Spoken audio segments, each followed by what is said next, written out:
Aleluia. Graça e paz do Senhor seja com a igreja. Eu gostaria que nesse momento você curvasse mais um momento sua cabeça. Nós vamos ministrar a palavra de Deus e é muito importante nós pedirmos revelação ao Espírito de Deus. Então, curve sua cabeça, feche seus olhos por um momento e peça ao Senhor que Ele possa falar com você. Em meio a tantas vozes hoje, em meio hoje à situação que nós estamos vivendo, precisamos ouvir nitidamente o Senhor falar aos nossos corações. Pai de amor, em nome de Cristo Jesus, nós oramos ao Senhor, que o Espírito da glória, o Espírito de poder, o Espírito de sabedoria e entendimento, o Espírito de revelação, possa falar poderosamente aos nossos corações, que o Teu Espírito possa trazer luz, clareza, dissipando trevas, angústias, sofismas, quebrando muralhas e fortalezas dentro de nós, para nós experimentarmos a Sua boa e agradável e perfeita vontade, no nome de Cristo Jesus. Se você concorda assim comigo, diga amém. Aleluia. Eu quero hoje estar ministrando a palavra e gostaria que você abrisse a sua Bíblia lá em Atos dos Apóstolos, capítulo 17, a partir do versículo 1. Atos dos Apóstolos, capítulo 17, versículo 1. Diz assim: tendo passado por Anfípolis e Apolônia, chegaram a Tessalônica, onde havia uma sinagoga de judeus. Paulo, segundo o seu costume, foi procurá-los e por 3 sábados arrazoou com eles acerca das Escrituras, expondo e demonstrando ter sido necessário que o Cristo padecesse e ressurgisse dentre os mortos, e este dizia: Ele é o Cristo, Jesus, que eu vos anuncio. Alguns deles foram persuadidos e unidos a Paulo e Silas, bem como numerosa multidão de gregos piedosos e muitas distintas mulheres. Os judeus, porém, movidos de inveja, trazendo consigo alguns homens maus dentre a malandragem, ajuntando a turba, alvoroçaram a cidade e, assaltando a casa de Jason, procuravam trazê-lo para o meio do povo. Porém, não os encontrando, arrastaram Jason e alguns irmãos perante as autoridades, clamando: estes que têm transtornado o mundo chegaram também aqui, os quais Jason hospedou. Todos esses procederam contra os decretos de César, afirmando ser Jesus outro rei. Tanto a multidão como as autoridades ficaram agitadas ao ouvirem estas palavras. Até aqui, amém? Então nós vemos aqui 2 tipos de pessoas, 2 grupos de pessoas. Domingo passado o Igor ministrou sobre a caravana da vida e a caravana da morte. E hoje nós queremos continuar. Quem que faz parte da caravana da vida? Quem são aqueles que são constituídos, que fazem parte dessa caravana? E segundo esse texto, nós vemos 2 grupos. Aqueles que são transtornados, aqueles que estão angustiados, aqueles que estão totalmente perplexos com a situação, e os transtornadores. Nessa noite eu te pergunto, quem você é desses 2 grupos? E para que nós possamos entender isso, nós precisamos primeiro entender o que é o mundo. Porque a Bíblia diz, o relato de Atos dos Apóstolos diz, que eles estavam transtornando o mundo. Paulo e Silas, pregando a palavra do Senhor, transtornava o mundo. E então, o que nós vemos? O que é mundo? Lá em Gênesis capítulo 3, depois que nós vemos quando Adão e Eva acabou sucumbindo ao pecado, Deus então vem realizar o juízo. Porque Deus disse: certamente no dia que comeres do fruto da árvore do conhecimento da árvore do bem e do mal, morrerás. Então Adão, ele sucumbindo ao pecado, ele vai então ser julgado. E Deus começa o julgamento por quem? Pela serpente. A serpente que havia enganado Eva, que havia falado para Eva, gerado dúvida a respeito do caráter, a respeito da palavra de Deus. Ela foi a primeira a ser amaldiçoada. E Deus amaldiçoou a serpente para que ela andasse sobre o seu ventre e comesse pó todos os dias da terra, todos os seus dias. Então comeria o pó da terra. Deus depois, olhando para Adão, amaldiçoou a terra, dizendo para Abraão: agora a terra, esse mundo que está aí, ele vai produzir espinhos e abrolhos. A terra foi amaldiçoada naquele dia. E aquele dia então nós vemos o que é o mundo. O mundo é um lugar amaldiçoado. O mundo é um lugar de espinhos e abrolhos. Lá em Mateus capítulo 13, o Senhor fala na parábola do semeador que existe uma semente que ela cai em meio aos espinhos. E os espinhos, ao crescerem, ao frutificar, eles não dão frutos, porque eles estão, depois Jesus explicando a parábola, fala que ali são as riquezas e os cuidados deste mundo. Então não tem como produzir, a semente não tem como produzir frutos. Deus então deixou bem claro que esse mundo é um mundo caído, ele é um mundo destruído. Tudo o que há no mundo, ideologias, pensamentos, conhecimentos, tudo isso está caído. O próprio Senhor Jesus, não faço minhas palavras, mas faço as palavras do Senhor Jesus.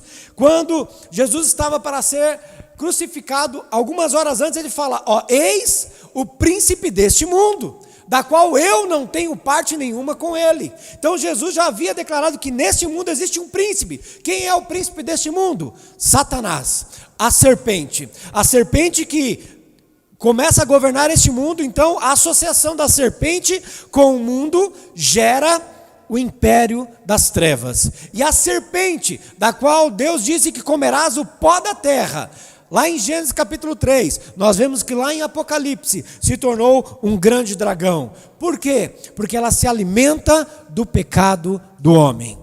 E o mundo é o local aonde prepara o homem, prepara o grande banquete. O mundo, podemos dizer, é o self-service da serpente, da qual prepara todas as coisas para que a serpente possa se alimentar. Só que o mundo tem um problema.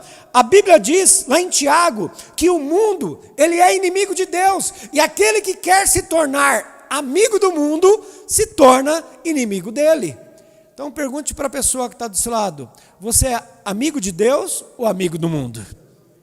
Porque aquele que se constitui amigo do mundo, a Bíblia declara que ele se torna inimigo de Deus. E João diz também que lá, aquele que ama o mundo e o que tem no mundo, o amor do Pai não está nele.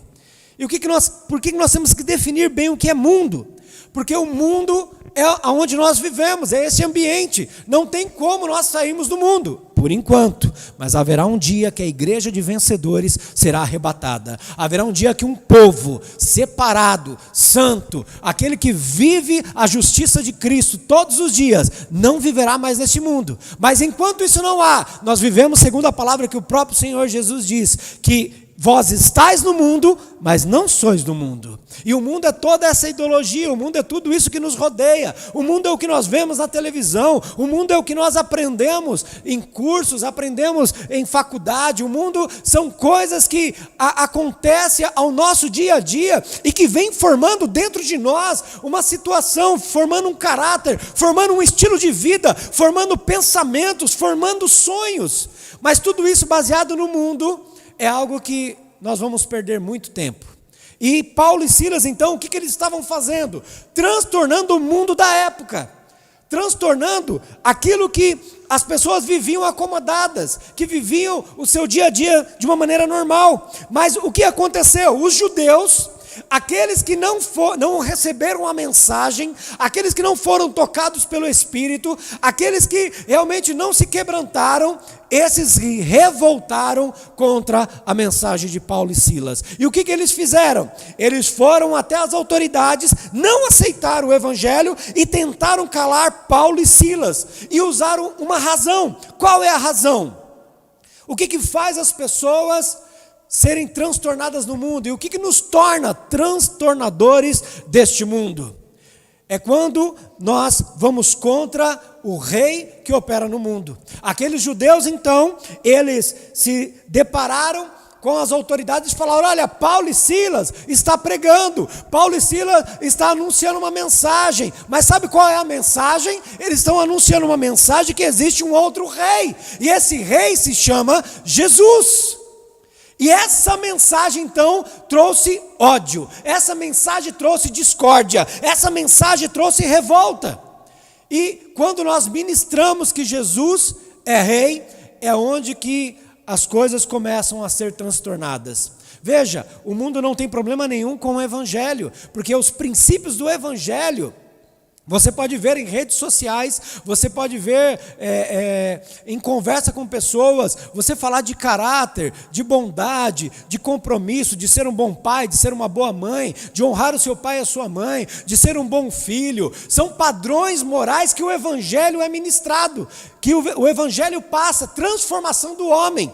Mas o que acontece? Isso não tem nenhum problema. Quem é que vai contra isso?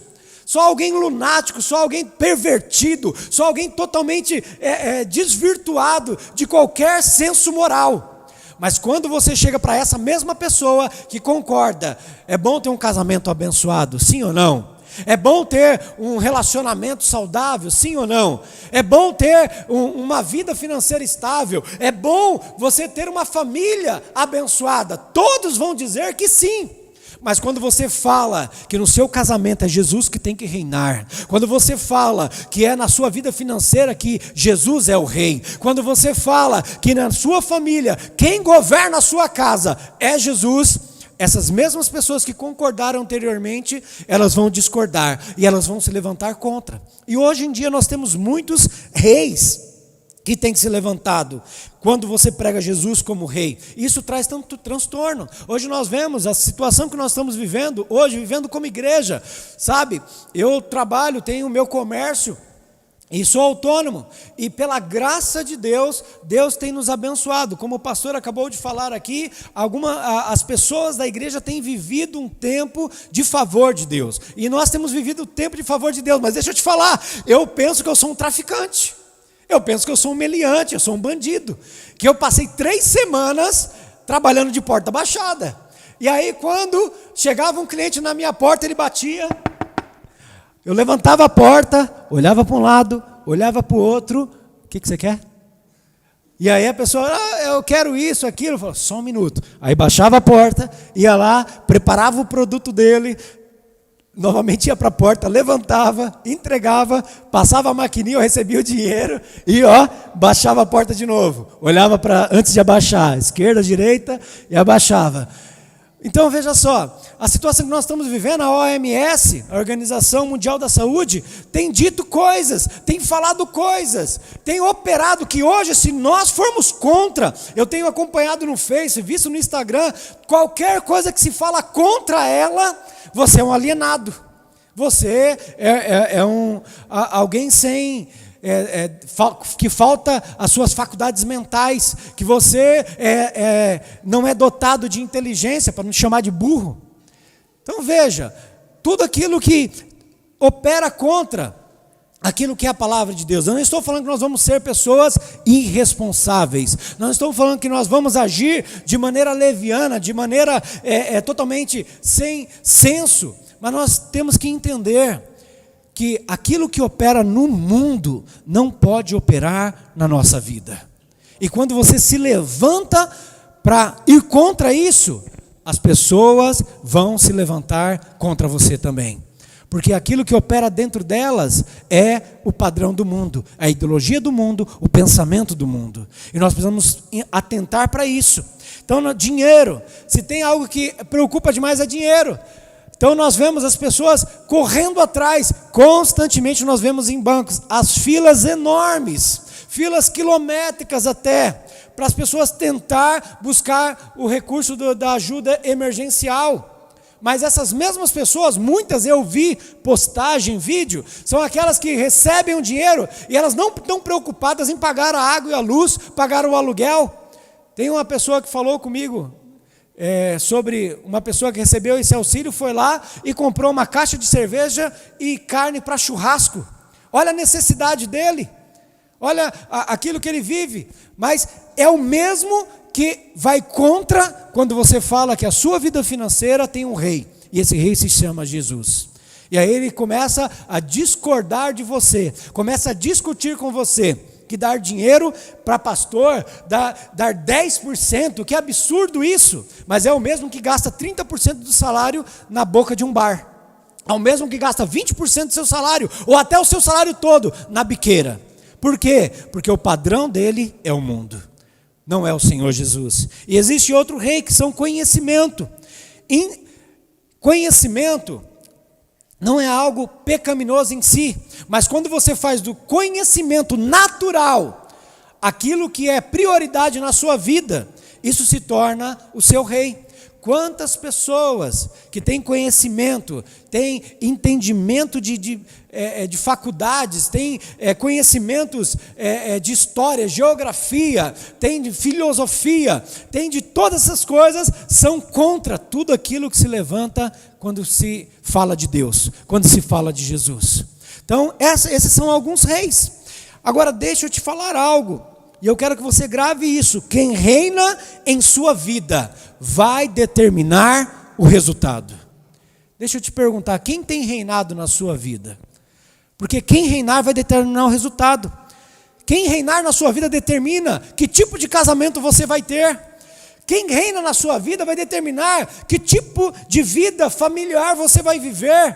Quem reina na sua vida vai determinar que tipo de trabalho. Deixa eu te falar também, quem reina na sua vida vai determinar quem são as suas amizades, com quem que você anda. Tem um ditado que diz, me diga quem tu andas que eu te digo quem tu és. Então quem reina na sua vida determina a sua igreja. Porque existem igrejas que precisam de ter Jesus como Senhor.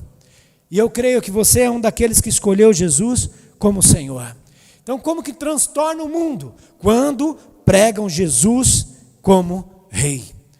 E Deus tem nos levantado, Deus tem nos separado para que nós possamos ser esses transtornadores do mundo. Você foi escolhido pelo Senhor para ser um transtornador do mundo. Aqueles que fazem parte da caravana é aqueles que vão até o esquife onde estava aquele jovem morto. E existe uma passagem da Bíblia, a filha de Jairo. Jesus é a vida, a ressurreição. Quando Jesus entra na casa de Jairo, todos estão chorando, todos estão pranteando. E Jesus fala uma frase: por que choras?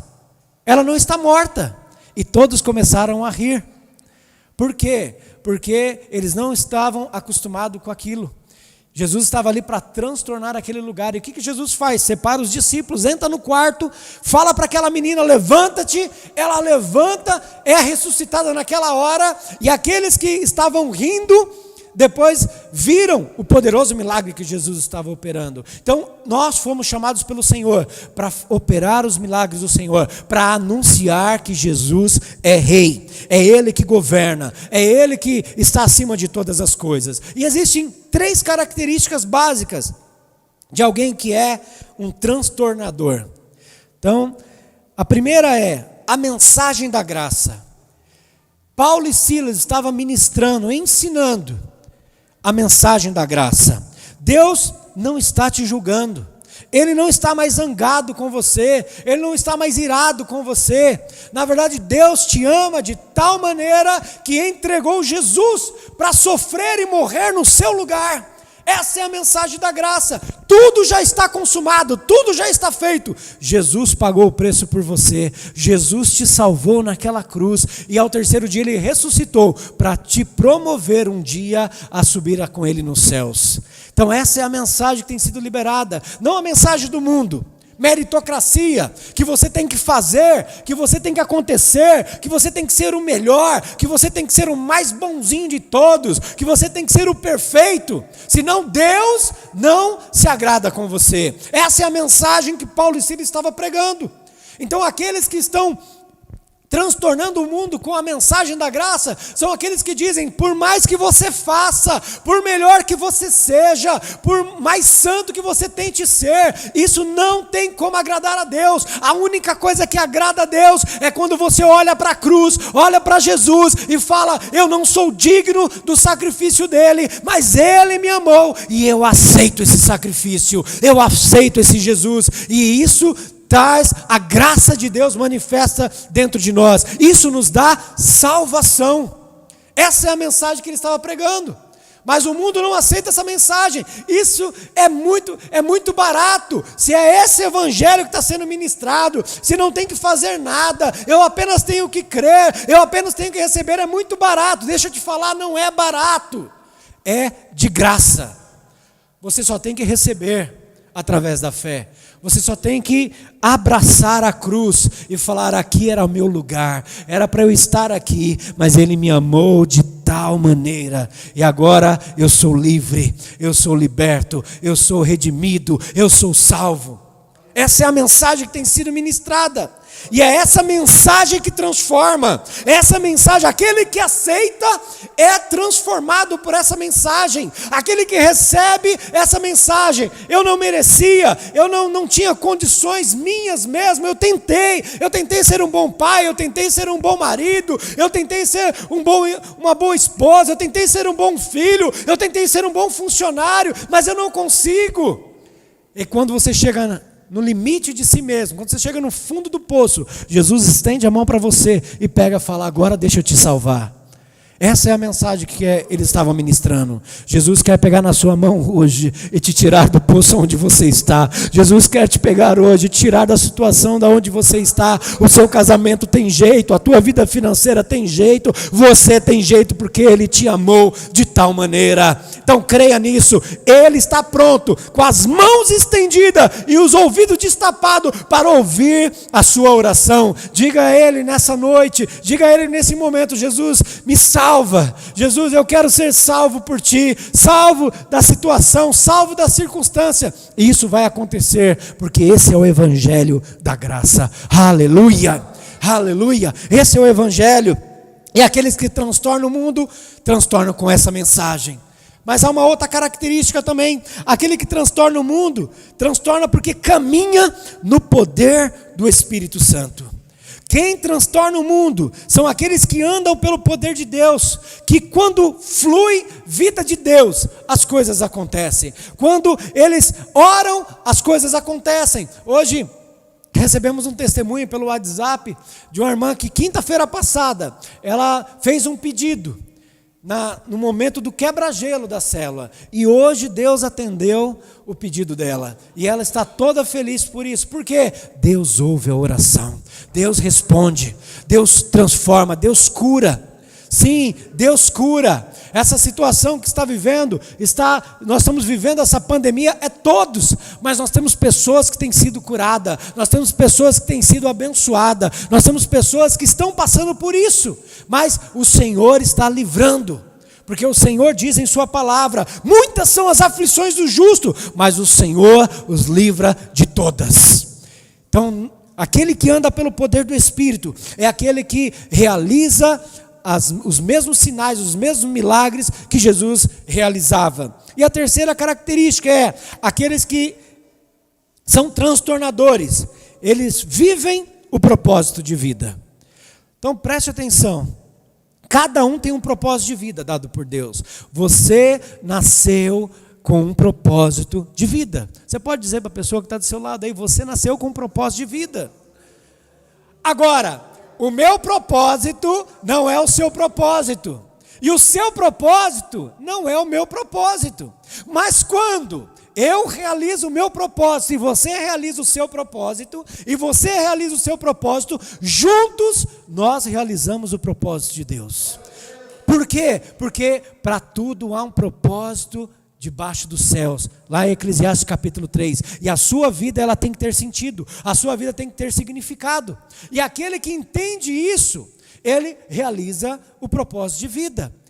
Ah, mas o que eu tenho que fazer? Não sei, mas aquele que caminha pelo Espírito Santo é guiado pelo Espírito Santo, e o Espírito Santo conduz ele em verdade, conduz ele naquilo que Deus tem para a vida dele. Talvez o seu propósito é pregar para uma pessoa. Sabe, eu estava vendo uma biografia esses dias de um missionário chinês, um evangelista chinês, um missionário inglês pregou para ele. Esse homem revolucionou a China, pregou, abriu igrejas, mas o missionário pregou para ele, talvez ele foi o único que se converteu. Mas esse homem, de tal maneira, pregou o evangelho, que transformou por onde ele passava. Então eu não sei qual é o seu propósito de vida, mas o Espírito Santo sabe qual é o seu propósito de vida. O Espírito Santo sabe exatamente aonde ele quer te colocar, com quem ele quer te colocar, o que você tem que falar, o que você tem que fazer. E deixa eu te falar, não tem peso nisso. Isso traz alegria. Quando você realiza o propósito de vida que Deus tem sobre você, isso vai te trazer alegria. E você então, realizando o seu propósito, juntos nós realizamos o propósito de Deus. E o propósito de Deus é ver pessoas sendo salvas e transformadas. O propósito de Deus é ver uma igreja de vencedores. O propósito de Deus é ver famílias restauradas. O propósito de Deus é ver vidas sendo libertas, curadas, abençoadas. Se você crê assim, diga amém. Nós temos um exemplo aqui de Paulo. Atos dos Apóstolos, capítulo 20, versículo 22. Diz assim: e agora, constrangido em meu espírito, vou para Jerusalém, não sabendo o que ali me acontecerá, senão que o Espírito Santo, de cidade em cidade, me assegura que me esperam cadeias e tribulações. Porém, em nada considero a minha vida preciosa para mim mesmo, contanto que complete a minha carreira e o ministério que recebi do Senhor Jesus, para testemunhar o evangelho da graça de Deus. Sabe, aqueles que são transtornadores têm uma convicção do chamado, têm uma convicção que foram escolhidos por Deus para realizar um propósito específico. Paulo tinha tanta convicção disso, que o próprio Espírito falou para ele: aonde você for, vai ter cadeias, vai ter tribulações. Mas Paulo ia com uma convicção e com uma alegria para estes lugares, porque ele sabia que quando ele abrisse a boca, as pessoas se converteriam, que quando ele orasse, pessoas seriam curadas, quando ele expulsasse demônios, demônios sairiam e pessoas seriam libertas. Isso trazia alegria a ele, mas qual era a preocupação que ele tinha no coração? Contanto que eu complete a minha carreira e o ministério do Senhor Jesus. Paulo tinha convicção disso. Paulo sabia o que ia acontecer por onde ele fosse, mas ele tinha convicção do propósito de vida, pregar o evangelho. Sabe, muitos não estão dispostos a viver este propósito, por medo das consequências. Medo. Sabe, eu não sei o que te leva a servir ao Senhor, mas eu quero crer que é uma convicção forte no seu coração de arrependimento, uma conversão genuína no teu coração, que você foi salvo, que Ele te amou, e você tem que agora, de uma forma, expressar esse amor, expressar em gratidão a Ele, gratidão ao Senhor por Ele tanto te amar, e isso tem que te mover a realizar obra. Você foi chamado para as boas obras do Senhor. Para isso que você foi resgatado, para isso que você foi salvo. Então, a partir de agora, você tem que exercer isso. Mas isso vai exigir de você algo. Sabe, eu tive alguém na minha rede, há uns anos atrás, uma pessoa que, eu lembro que a primeira vez que eu fui visitá-lo na casa dele, ele estava drogado. E me recepcionou totalmente sem educação, me recepcionou totalmente... Você sabe quando você está num ambiente que você não era para estar e que a pessoa não quer que você esteja? Era assim. Então, eu estava naquele momento com ele, conversando com ele, tentando conversar com ele. O irmão dele tinha acabado de morrer. E eu ali fui dar as condolências para ele. Então, naquele momento, ele estava totalmente drogado, mas nós continuamos insistindo, fomos visitar, convidamos para a célula, é longa a história, mas acabou que ele foi para o encontro, e lá no encontro ele teve que tomar uma decisão, porque ele trabalhava num lugar onde realizavam-se delitos, crime. Na verdade ele era um criminoso junto com outras pessoas. Então, ele estando ali, mas ele recebia um salário para executar ali. E naquele dia no encontro foi ministrada a palavra, ele teve um encontro poderoso com o Senhor, algo aconteceu no coração dele, ele teve que tomar uma decisão. Só que ninguém chegou para ele e falou: você tem que fazer isso. No máximo que nós fizemos ali é mostrar o que a palavra diz. e deixamos a cargo do Espírito Santo para que ele pudesse tomar essa decisão. E foi interessante que na segunda-feira ele voltou para o trabalho, e a primeira coisa que ele foi procurar o chefe, e falou: olha, me dá minhas contas, porque eu estou saindo daqui. Sabe o que o chefe dele respondeu? Eu sabia que se você fosse para esse lugar, isso ia acontecer. E a partir daquele momento, ele perdeu o emprego, porque ele tinha se convertido ao Senhor. Mas sabe o que aconteceu? Na mesma semana, ele arrumou um emprego numa gráfica, sem delito nenhum, uma gráfica onde ele tinha plano de saúde, vale transporte, cesta básica, e durante 7 anos ele trabalhou naquela gráfica. Mas ele optou em perder por causa de Jesus, e Jesus retribuiu. Só que Paulo, nós vemos o que Paulo diz. Paulo diz que a única coisa que ele esperava era cadeias e tribulações, perseguições, mas ele não desistiu. Deixa eu te falar, não desista daquilo que o Senhor tem para a sua vida. Não importa se a circunstância que você está vendo agora é uma circunstância terrível. Não importa se a situação que você está vivendo agora é algo terrível. Mas o Senhor, em todas as coisas, Ele tem planos bons a teu respeito. Ele tem um futuro melhor a teu respeito. Tudo coopera para o bem daqueles que amam a Deus. Então você creia nisso. Então aquele que realmente é um transtornador é aquele que tem um chamado a cumprir, uma carreira para cumprir. Muitos estão dispostos a viver propósito, mas não querem pagar o preço, não querem sofrer aquilo que os transtornados operam. Talvez seja o marido, talvez seja a esposa, talvez seja os filhos. Pensam em abrir mão, pensam em abandonar, pensam em deixar. Mas deixa eu te falar, existe um galardão. Existe algo da parte do Senhor para aqueles que perseveram, para aqueles que vão até o fim. Queria chamar o pessoal do louvor aqui. Deus tem nos chamado para transformar o mundo. Se tem que transtornar primeiro, transtorne. Mas deixa eu te falar algo poderoso da parte do Senhor. O evangelho do Senhor ou atrai ou repele a pessoa, não tem meio termo. Eu gosto disso, mas não gosto daquilo.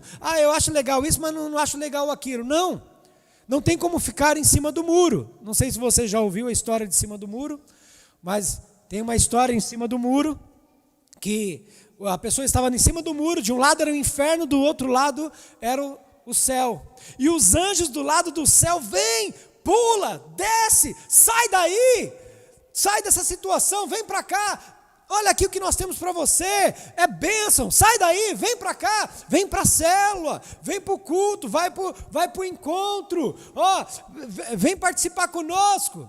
E a pessoa olhava para o lado e olhava para o lado do inferno, o povo bebendo, fumando, jogando, dançando, jogatina, prostituição, e ninguém nem aí para ele. Aí ele, incomodado com aquilo, fala para um dos demônios: você aí, você não vai pedir para ir não? E aí, depois de muita insistência, um dos demônios olha para ele e fala: rapaz, foi nós que construímos esse muro, para de encher. Então veja, o evangelho ou atrai ou repele, não tem meio termo. Aqueles que pregam o evangelho vão transtornar o mundo. E esse transtorno é para trazer vida, é para trazer restauração, é para trazer bênção. Agora a pergunta é: você está na classificação dos transtornados ou dos transtornadores? Deus nos chamou para pregar o evangelho. Deus nos chamou para dizer que esse mundo já está condenado. Esse mundo já está caído. Ele vai acabar. Sabe, você quer um spoiler? Quer um spoiler? Leia lá Apocalipse, capítulo 20 em diante. Você vai ver o spoiler do fim do mundo.